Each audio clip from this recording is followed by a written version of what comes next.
Happiness in the household. For the sake of practical application, it is useful to look at three aspects of happiness that the Buddha often mentioned: sense pleasure, kama sukha, happiness in society, and happiness in spiritual development. The Buddha spoke at length on the subject of sense pleasure because it pertains to everyone in the world. Sense pleasure stems from contact by way of the sense doors. It relies on sense engagement and is dependent on material things. It is the happiness of obtaining something for one's own personal consumption.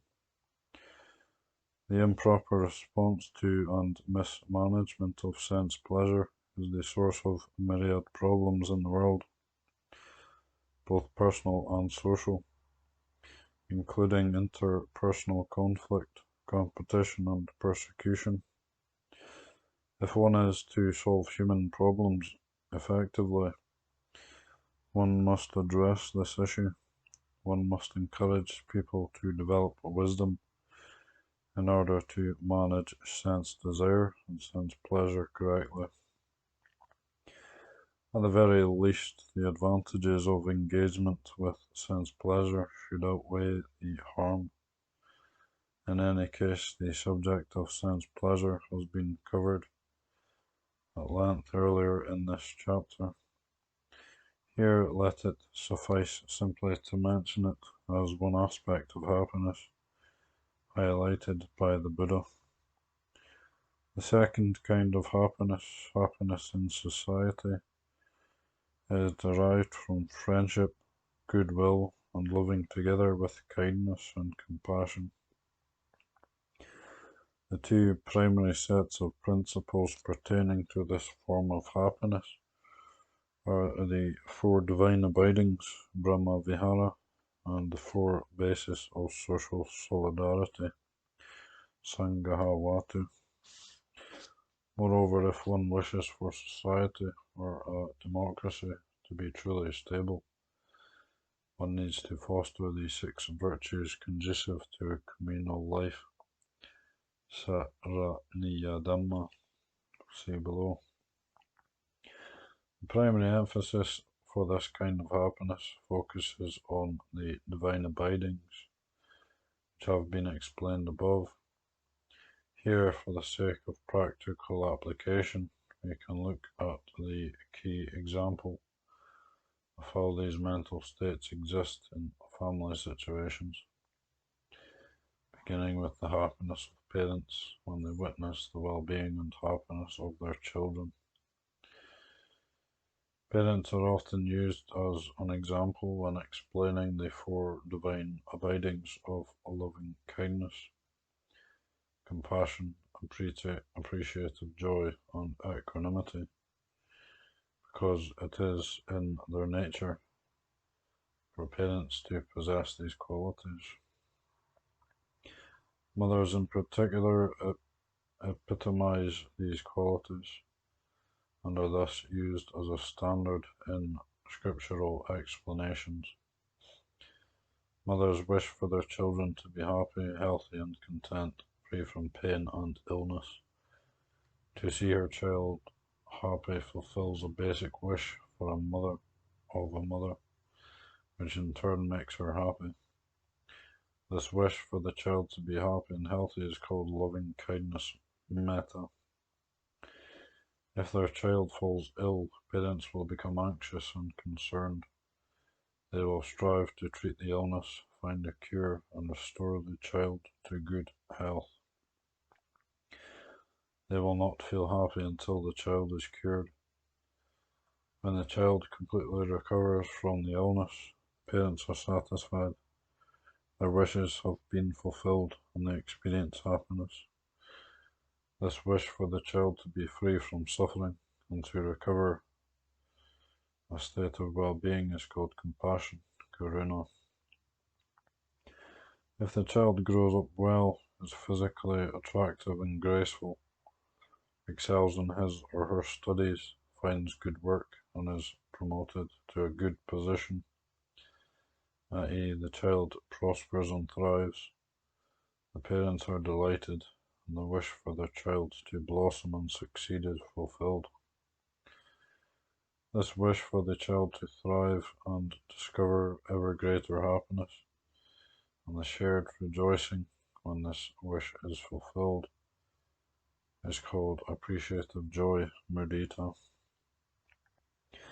According to most people, the parents are now fully endowed with virtuous qualities, but according to the four divine abidings, completion has not yet been reached. The parents can comfort their children, but they have not yet truly helped them grow. The children are not yet truly mature, or one can even say that the children are not grown up.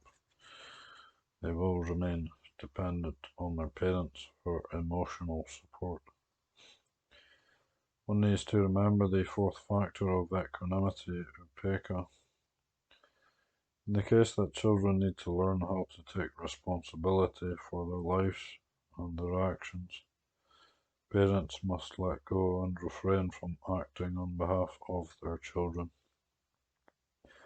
Instead, they should stand back and watch their children lead their own lives in their own fashion. The parents do not interfere or meddle in their children's lives. This equanimity begins already when the children first learn how to stand, all the way up to the time they leave home, get married, and look after their own families.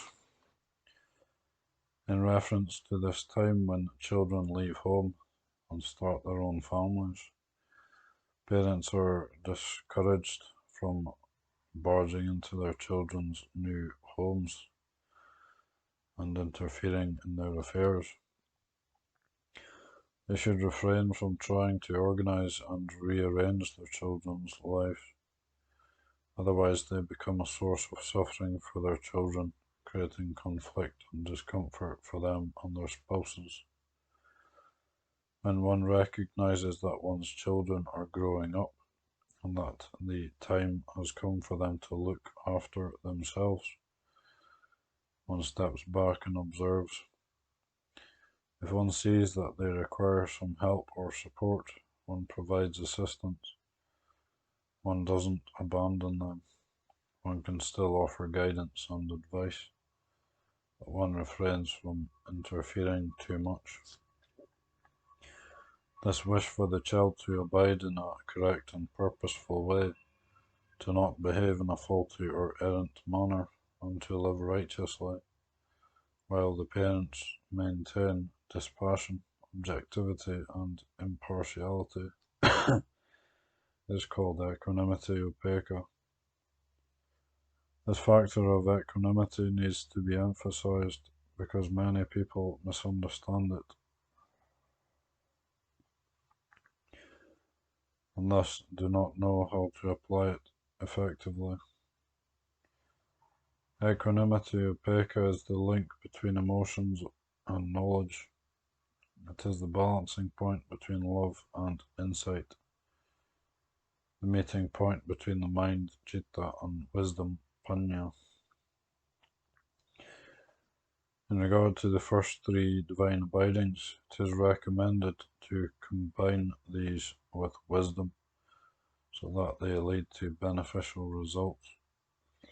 But in everyday life, it is not always certain that wisdom will play a participatory role.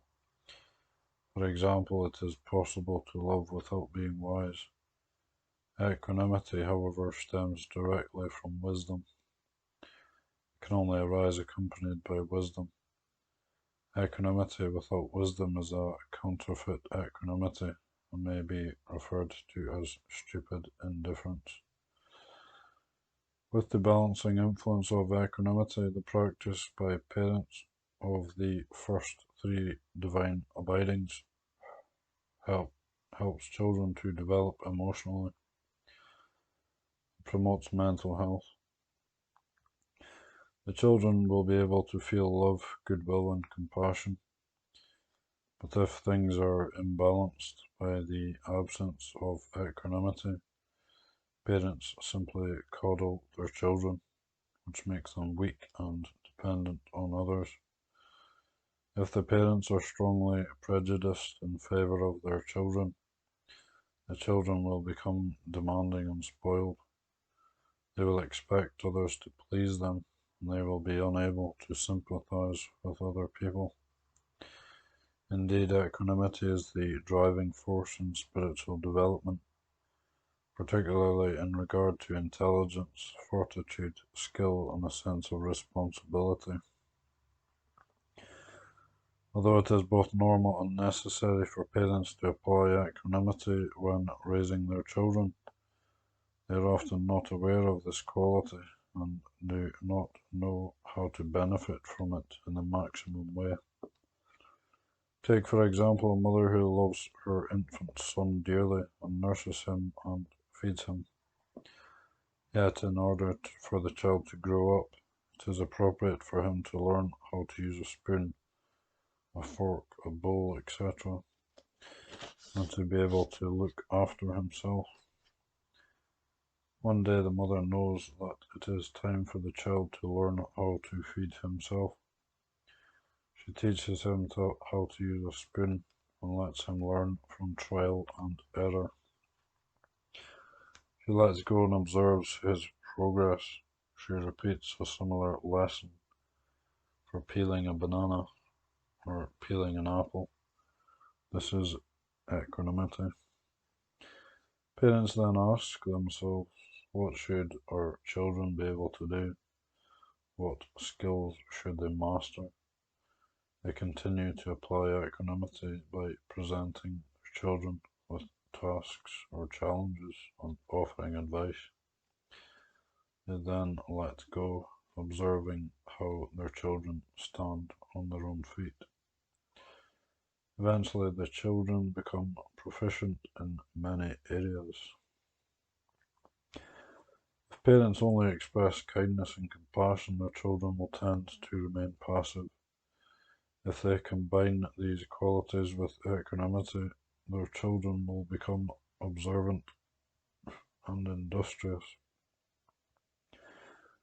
When parents express only kindness and compassion, they experience the immediate and temporary satisfaction of seeing their children happy. But if they can also apply equanimity, the happiness will be long-lasting because they will witness their children's ongoing progress and success. Parenting is a model example of how to develop happiness on a social level. Parents and other leaders and guides in society need to cultivate these four divine abidings, in particular the factor of equanimity. Equanimity calls for truth and correctness. It encompasses a desire for our loved ones to be established in rectitude, righteousness, and impeccability.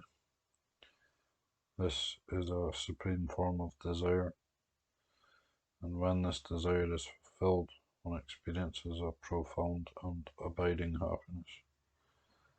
When individual homes and families live happily and are established in righteous principles, they act as core units for helping to create prosperous, happy, and civilized societies.